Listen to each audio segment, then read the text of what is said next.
ثواب جائز ہے، یہ بہت طاقتور ہے. البتہ اس پہ ایک بہت بڑا اشکال ہوتا ہے جو میں بہت عرصے سے پریشان تھا کہ اس اشکال کا جواب مجھے نہیں کہیں ملتا تھا. وہ یہ کہ اسلاف سے یہ ثابت کیوں نہیں ہے، صحابہ کرام سے.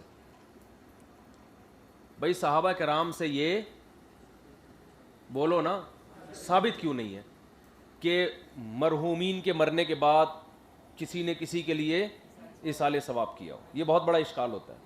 حضرت عمر نے ابو بکر کے لیے کیا ہو، حضرت عثمان نے حضرت عمر کے لیے، فلانے نے فلانے کے لیے کیا ہو. اس اشکال کے دو جواب ہیں، ایک تحقیقی ایک الزامی. میں نے مجھے نہیں اس کا جواب کہیں ملا، پھر اللہ نے خود ہی کھوپڑی میں ڈالا. اس کا جواب یہ ہے، ایک تحقیقی ایک الزامی. پہلے تحقیقی دوں گا کہ ایصال ثواب ایک ایسا عمل نہیں ہے، اس کا تعلق ہے نیت سے. آپ نیت کر لیتے ہو یا اللہ یہ میں صدقہ فلاں کے لیے کر رہا ہوں، یہ میں نیکی فلاں کے لیے. صحابہ کا وہ عمل تو ہمارے سامنے آ سکتا ہے جس کو کوئی بیان کرے. جو دل کا عمل ہے وہ ہمارے سامنے کون بیان کرے گا؟ کسی صحابی نے کسی اپنے ابا کے لیے کوئی دل میں نیت کی ہو کہ میں یہ تلاوت کر رہا ہوں، میں یہ نیکی کر رہا ہوں، تو اس کو بیان کون کرے گا؟ یہ تو دل کا عمل ہے نا. جبکہ وہ جو نبی صلی اللہ علیہ وسلم نے قبر پہ ہری ٹہنی رکھی تھی اور مردے کو عذاب نہیں ہو رہا تھا اس میں ہم یہ کہتے ہیں کہ ہری ٹہنیاں رکھنا سنت اس لیے نہیں ہے کہ کسی صحابی نے نہیں رکھا، اس لیے کہ رکھا ہوتا تو وہ تو نظر آتا ہے نا، بیان کیا جاتا. جبکہ دل صحابی کا نیکی تو نظر آ رہی ہے، دل میں نیت کیا یہ نظر نہیں آ رہا ہوتا. دوسرا الزامی جواب اس کا یہ ہے کہ اس دلیل کو اگر دیکھا جائے تو پھر صدقہ کرنا بھی ناجائز ہونا چاہیے ماں باپ کے لیے، کیونکہ ہمارے پاس کوئی حدیث نہیں ہے کہ کسی صحابی نے کسی کے مرنے کے بعد ان کے لیے صدقہ کیا ہو، سوائے اس حدیث کے جو ہم نے بیان کیا، جو حدیث مرفوع ہے. پھر اس حدیث سے تو صدقہ بھی کیا ہو جائے گا؟ ناجائز ہو جائے گا. کیونکہ آپ دکھاؤ، اہل حدیث تو یہ کہتے ہیں نا کہ صدقہ جائز ہے ماں باپ کے لیے، تو دکھاؤ حضرت عمر نے یا حضرت علی نے، یا چلو ان کے تو والدین کے ایمان کی بڑی بحث ہوتی ہے کہ مومن تھے یا نہیں تھے، تو اور بہت سارے صحابہ جن کے والدین مسلمان تھے، یا والدین نہیں 2 صحابہ مسلمان تھے، تو کس نے کس کے لیے صدقہ کیا ہے؟ کہیں بھی ہمیں نہیں ملتا. تو جو اس کا جواب ہے وہ اس کا جواب. تو وہ جب آپ حدیث سے ثابت کرتے ہو تو اسی حدیث سے ہم دیگر چیزوں کا ایصال ثواب بھی ثابت کرتے ہیں. سمجھتا ہے بات کو کہ نہیں سمجھتا ہے؟ تیسری بات، اگر آپ فرض کر لیں وہ صدقے والی حدیث پر آپ نہیں مانتے اس کو، تو یہ جو حدیث ہے نا کہ جب انسان مر جاتا ہے تو 3 چیزیں اس کو فائدہ پہنچاتی ہیں. ایک صدقہ جاریہ، ایک علم، اور ایک اولاد جو دعا کرے. تو میں نے بتایا 3 میں محصور نہیں ہے، یہ تو حدیث کا عنوان ہوتا ہے. لیکن اگر آپ اس کو 3 میں ہی فرض کر لو تو ولد صالح یدعو لہ میں یہ بھی داخل ہے. دعا جائز ہے، تو دعا میں ہر قسم کی دعا، تو دعا میں یہ دعا بھی ہو سکتی ہے کہ اے اللہ میں نے جو یہ نیک کام کیا ہے تو اس کا ثواب میرے ابا کو پہنچا دے. یہ بھی ایک دعا ہے یا نہیں ہے؟ تو یہ کیوں فائدہ نہیں پہنچائے گی؟ جب اولاد دعا کرے گی تو دعا میں ایصال ثواب بھی حقیقت میں دعا ہی ہے کہ اللہ میں نے جو یہ نیکی کی ہے اس کا ثواب کس کو چاہیے؟ میں چاہتا ہوں میرے ابا کو پہنچ جائے. تو یہ بھی دعا ہے، تو یہ کیوں قبول نہیں کرے گا اللہ تعالیٰ؟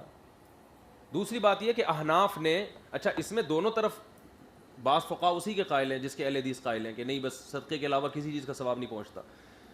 لیکن اس میں احناف نے ان دلائل کی بیس پر جو ترجیح دی ہے نا کہ ہر نیکی کا ثواب پہنچتا ہے، اس کی دو وجوہ ترجیحات ہیں. ایک تو دلائل کی دنیا میں یہ پاورفل مذہب ہے، دوسرا اقرب الی رحمت اللہ ہے، یعنی اللہ کی رحمت کے زیادہ قرین قیاس ہے. اگر آپ ایصال ثواب کے قائل نہیں ہوتے تو اللہ کی رحمت کو آپ کیا کر رہے ہیں؟ محدود کر رہے ہیں. مردے کو مخصوص قسم کے فائدے پہنچا رہے ہیں اور چند فائدوں کے قائل نہیں ہیں. تو ہم اللہ کی رحمت کو اگر وسعت دیں آپ، تو اللہ کی رحمت کی وسعت کا تقاضا بھی یہ ہے کہ ایمان کی حالت میں جو دنیا سے گیا ہے تو اگر اس کو باقی بعد کے لوگوں کی نیکیوں کا ثواب مل رہا ہے تو اس میں گورنمنٹ کی طرف سے کوئی پابندی ہونی نہیں چاہیے. اللہ کی رحمت سے بھی یہی ہے کہ اللہ تو چاہتا ہے کہ ایمان والوں کو زیادہ سے زیادہ نوازے، اور اگر آپ اسے باؤنڈ کر دیتے ہیں کہ نہیں ثواب ملتا، تو اس میں مردے کا کیا ہے؟ نقصان ہے. اس کو صرف دعا ہی کا ثواب ملے گا، باقی کچھ بھی نہیں ملے گا. تو ہم کہتے ہیں کہ اللہ کی رحمت کے جو دلائل ہیں نا قرآن مجید میں وہ اتنے زیادہ ہیں، اور قرآن و سنت میں، کہ رحمت اس کے غضب پہ حاوی ہے. تو احناف آپ کو پتہ ہے علت مؤثرہ کو ترجیح دیتے ہیں، وہ علت جو قرآن و سنت سے میچ کھاتی ہو اس کو زیادہ ترجیح دیتے ہیں. تو احناف نے جو قول کیا ہے کہ ایصال ثواب ہر نیکی کا پہنچتا ہے, اس وہ مزاج شریعت کے زیادہ قریب ہے. مزاج شریعت کیا؟ اللہ کی رحمت کو غالب رکھو.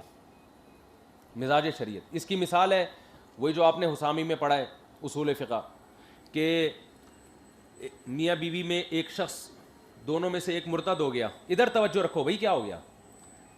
میاں بیوی میں ایک مرتد ہو گیا. تو احناف کیا میاں بیوی میں دونوں کافر تھے, ایک مسلمان ہو گیا. تو امام شافعی کا مذہب یہ کہ نکاح فوراً ٹوٹ جائے گا. امام احمد بن حنبل اور امام حنیفہ کا مذہب ہے کہ نکاح نہیں ٹوٹے گا, بلکہ شوہر پر اسلام کو پیش کیا جائے گا. وہ اگر اسلام قبول کر لے تو نکاح باقی ہے, اسلام قبول نہ کرے تو پھر اس کے نکاح کو عدالت ختم کرے گی. وجہ کیا ہے؟ ہم کہتے ہیں دونوں کافر تھے, دونوں میں سے ایک اگر مسلمان ہو گیا اور آپ کہتے ہیں نکاح ٹوٹ گیا, اس کا مطلب اسلام نکاح توڑ رہا ہے, حالانکہ اسلام تو رشتے جوڑنے کا ذریعہ ہے. اب یہ مزاج شریعت کیا ہے؟ مزاج شریعت توڑ ہے یا جوڑ ہے؟ جوڑ ہے. آپ کہہ رہے ہیں جو پہلے کافر تھے تو دونوں میاں بیوی تھے, واہ بھائی واہ, بڑی ہنسی خوشی زندگی. ایک نے اسلام قبول کر کے اتنا بڑا جرم کیا کہ طلاق ہو گئی. یہ نہیں ہوتا, نہیں یہی بات سمجھ.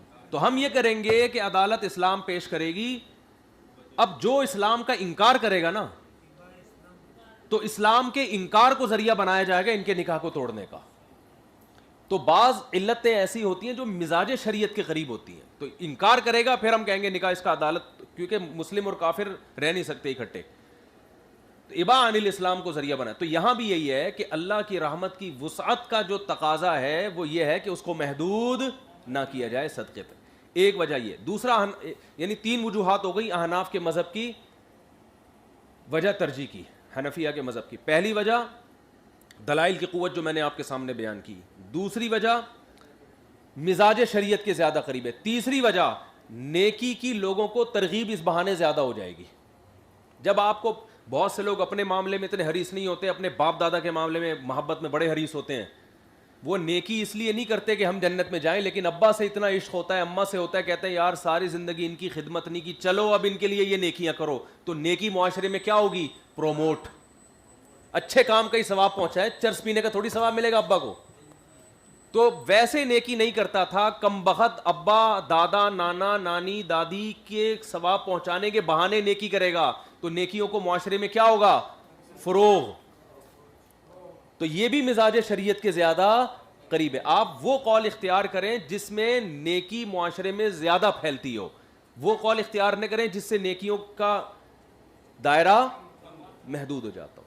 سمجھتے ہو بات؟ تو اس بہانے لوگ قرآن پڑھ لیں گے, اس بہانے لوگ اور زیادہ صدقہ خیرات کر لیں گے, اس بہانے لوگ قربانی کر لیں گے, زیادہ قربانی کر لیں گے. لوگ کر رہے ہوتے ہیں نا, ایک میری طرف سے ایک ابا کی طرف سے بھی یہ بکرا, ٹھیک ہے نا. مجھے یاد ہے وہ ایک بچڑا ہم نے ذبح کیا تو 2 حصے پورے نہیں ہو رہے تھے, تو میرے جیسے کنجوس آدمی کو بھی اللہ نے ہمت دے دی. میں نے کہا یار میرے والدین کی طرف سے 2 حصے تو ہو جاتا ہے. اگر یہ سال ثواب کے ہم قائل نہ ہوتے تو میں تو نہیں وہ 2 حصے کرتا, میں کہتا بھائی جاؤ. تو ہماری 3 قربانیاں ہو گئی, ایک اپنی ہو گئی, 2 ابا اماں کی طرف.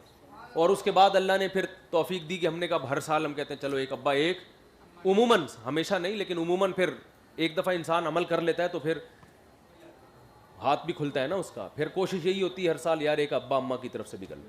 آخری بات اس میں, کیونکہ یہ مسئلہ ایصال ثواب سے متعلق ہے, اب جہاں ایصال ثواب کا مسئلہ آئے گا وہاں میں یہ اس کو ڈیٹیل میں بیان نہیں کروں گا. یہ یہی کمپلیٹ ہو گیا ایصال ثواب کا مسئلہ, تاکہ ہمارا وقت بچے نا, ہم نے کتاب ختم بھی کرنی ہے. احناف اس کے قائل ہیں ہر نیکی کا ثواب ملتا ہے. اب اس میں پھر حنفیہ کا خود اختلاف ہے کہ تقسیم ہو کے ملتا ہے یا سب کو پورا پورا ملتا ہے. مثال کے طور پر آپ نے قربانی ابا کے لیے کر لی تو آپ کو بھی پوری پوری قربانی کا ثواب ملے گا. آپ نے 50,000 روپے ماموں کے لیے صدقہ کر لیے اپنے, صحیح ہے نا, وہ انتقال ہو گیا تھا, آپ نے کہا چلو, تو آپ کو بھی صدقے کا پورا ثواب ملے گا. تو بعض علماء تو کہتے ہیں, جو جمہور کی رائے ہے, کہ آپ کو بھی پورا ثواب ملے گا اور ان کو بھی, بلکہ جس کو بھی آدم سے لے کے ساری کائنات کو تقسیم کر دو سب کو پورا پورا ثواب ملے. لیکن دوسرا قول بھی ہے, دلائل کی دنیا میں یہ دوسرا قول زیادہ راجح ہے, لیکن احناف اس قول کو اس لیے بیان کرتے ہیں کہ اللہ کی رحمت وسیع ہو جاتی ہے اس میں. لیکن دلائل کی دنیا میں دوسرا قول زیادہ راجح ہے کہ پھر اس میں آپ کو ثواب نہیں ملے گا, بلکہ جس کے لیے نیکی کر رہے ہیں اس کو ملے گا. آپ کو نیکی پہنچانے کا ثواب ملے گا. محدود تو ہو رہا ہے لیکن دلیل کے لحاظ سے یہ قوی ہے. کیونکہ حدیث میں آتا ہے افاتصدق عنہا، کیا میں ان کی طرف سے صدقہ کر لوں؟ تو اٹ مینز یہ صدقہ میری طرف سے نہیں ہو رہا، ان کی طرف سے، ان کو ملے گا، مجھے صدقہ، مجھے جو ہے نا ان کی طرف سے صدقہ کرنے کا ثواب ملے گا. یعنی یہ بھی تو ہے نا، اپنے ماں باپ کی خدمت کا بھی تو کوئی ثواب ہوتا ہے نا، تو خدمت صدقے کی صورت میں بھی ہوتی ہے. بہرحال دونوں قول ہیں اس میں. آپ پہلا قول ایسا ہے کہ جو وہ عملی زندگی میں وہ کھوپڑی میں آتا ہی نہیں ہے، اس لیے کہ جب بغیر تقسیم کے سب کو پہنچ رہا ہے تو پھر ابا دادا کی قید کیسی؟ پھر تو بولو اللہ جتنے انسان دنیا سے گزر گئے، جتنے ہیں، جتنے آئیں گے، جتنے موجود ہیں، سب کو ثواب. تو پھر یہ تکلف کی کیا ضرورت ہے کہ ابا کو، اماں کو، نانا کو، چاچا کو؟ پھر تو آپ پر اعتراض ہوگا کہ جب سب کو پورا پورا مل رہا ہے اور تیرا کچھ جا بھی نہیں رہا، تیرا دھیلا خرچ نہیں ہو رہا، تو یہ بولنے میں، اور تجھے بھی پورا پورا مل رہا ہے تو یہ بول دے سب کو سب کی طرف سے، ختم. تو یہ پھر عجیب سا مسئلہ ہو جائے گا. تو اس لیے میرا جو رجحان ہے نا احقر کا، وہ اسی طرف ہے. اور اس میں بہت بڑے بڑے فقہا کی رائے بھی ہے. خود ہمارے ہی قریب کے اکابر میں سنا ہے، حضرت مولانا رشید گنگوہی کی بھی یہی رائے تھی، لیکن ابھی میں نے کہیں پڑھا نہیں ہے، ان کے بارے میں سنا ہے کہ یہ ثواب، لیکن ابھی اوتھینٹک بات نہیں ہے.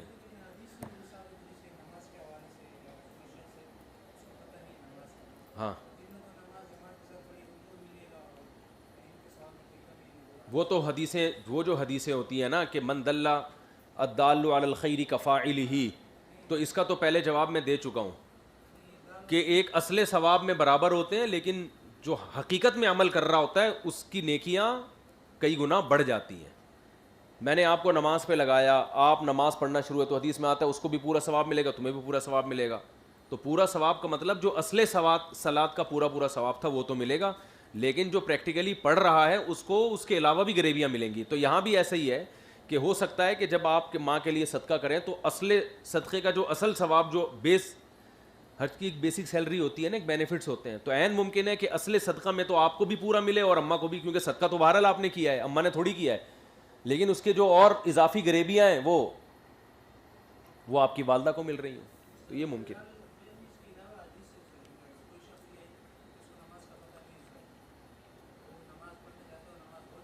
ہاں وہ تو نیت پر ہے نا، وہ تو نیت کی بحث میں بیان کیا ہے، وہ تو نیت کی بحث میں نہیں، وہ جو باتیں نیت کی بحث میں تھی وہ یہاں بھی آئیں گی. جو حدیث میں آتا ہے نا کہ جماعت کا پورا پورا ثواب ملے گا. اور یہ چلو آگے. ہاں وہ لیس للانسان الا ما سعى، یہ جماعت المسلمین والے دلیل دیتے ہیں کہ انسان کو وہی کچھ ملے گا جو جس کی اس نے سعی کی. ایصال ثواب پر ایک اعتراض یہ ہوتا ہے کہ قرآن کہہ رہا ہے انسان کو وہی کچھ ملے گا جس کی اس نے سعی کی. تو یہ دوسری احادیث کی روشنی میں یہ قرآن کی آیت سے مراد سعی ایمانی ہے. ایک آدمی کے ایمان کا دوسرے کے کو فائدہ نہیں ہوگا. یہاں سعی سے مراد عمل کی سعی نہیں ہے بلکہ ایمان کی، کیونکہ مشرکین کا یہ عقیدہ تھا کہ ہم اگر مر بھی گئے کفر میں تو وہ بخشوا دے گا ہمیں، فلاں بخشوا دے گا. تو اللہ نے فرمایا کہ ایمان کی جو کوشش ہے اس میں دوسرے کی کوشش آپ کو فائدہ نہیں پہنچا سکتی. ایک آدمی کا ایمان کسی کافر کو فائدہ نہیں پہنچا سکتا، یہ مطلب ہے. اور دوسرا یہ مطلب مفسرین نے بیان کیا ہے. صحیح سے صحیح، یہ ایک تعویل کی گئی ہے اس آیت میں کہ صحیح سے صحیح ایمانی مراد ہے. وہ لیس للانسان الا ما سعى، کہ آپ ایمان والی جو کوشش ہے، آپ اگر ایمان لاؤ گے تو آپ کو فائدہ ہوگا، دوسرے کا ایمان آپ کو نہیں بخشوا سکتا اگر آپ مومن نہیں ہو. دوسرا مفہوم اس کا یہ بیان کیا گیا ہے کہ آپ کو وہی کچھ ملے گا جو آپ نے کیا، یعنی آپ کا کیا آپ کے سامنے آئے گا. تو جب دوسرے نے آپ کے لیے کیا تو وہ اس کا کیا ہے کہ نہیں ہے، تو اس کے سامنے آئے گا. اور اس کے سامنے کیا آنا تھا کہ میں نے یہ عمل دوسرے کے لیے کیا ہے، تو میرا سامنے آنا یہی ہے کہ دوسرے کو ثواب ملے. اس کا ٹیکنیکل بات ہے، نہیں سمجھ میں آئی.